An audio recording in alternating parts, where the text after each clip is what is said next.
ఎక్కడైనా దేవుడికి అభిషేకం చేస్తారు. కానీ ఎక్కడ చూడండి వాళ్ళకి వాళ్ళే అభిషేకం చేసుకుంటున్నారు. అంతలా ఖాళీ లేకుండా అయితే ఉంది ఇక్కడ.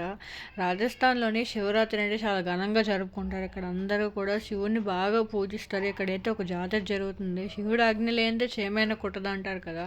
మార్నింగ్ నుంచి గుడికి వెళ్ళలేదని అనుకుంటున్నాను. ఈలోపే మా వారొచ్చి నీకోటి చూపిస్తాను. అక్కడికి వెళ్దాం పదా బావుంటుందని తీసుకెళ్లారు. తీరా అక్కడ చూస్తే ఖాళీ లేకుండా ఉంది. మేము వెళ్ళిందే లేటు. లైన్ కూడా పెద్దదిగా ఉంది. సో మాకైతే అంత టైం లేదని మేమైతే వాళ్ళని వెళ్ళి రిక్వెస్ట్ చేస్తే ఇలా ఫౌజీ టైం లేదని చెప్తాం. సో మమ్మల్ని అయితే ముందుగానే అలౌ చేశారు. మావాడైతే చూడండి దేవుణ్ణి చూడగానే చాలు ముందు దండం పెట్టేస్తాడు. పిల్లలకి ఏం అర్థమవుతుందేమో నాకైతే తెలియదు. కానీ ఇక్కడ గుడి చూడండి ఎలా ఉందో, అక్కడ అభిషేకం చూడండి ఎలా చేస్తున్నారో. ఖాళీ లేదు. వాటరు ఇంకా పాలు కూడా కలిసిపోయి శివుడికి అభిషేకం చేయడం ఏమో కానీ అభిషేకం చేసినవన్నీ కిందనే ఉన్నాయి. వాళ్ళే తొక్కుతున్నారు. బట్ అక్కడ వాటర్ సప్లై బయటకు అవుట్ అవ్వలేదేమో ఏమైందో తెలియదు. కానీ చూడండి ఎలా ఉందో. ఒకరినొకరు తోసుకుంటూ మరీ చేస్తున్నారు. ఇది గుడి అనుకుంటున్నారా ఏమనుకుంటున్నారో నాకైతే అర్థం కాదు.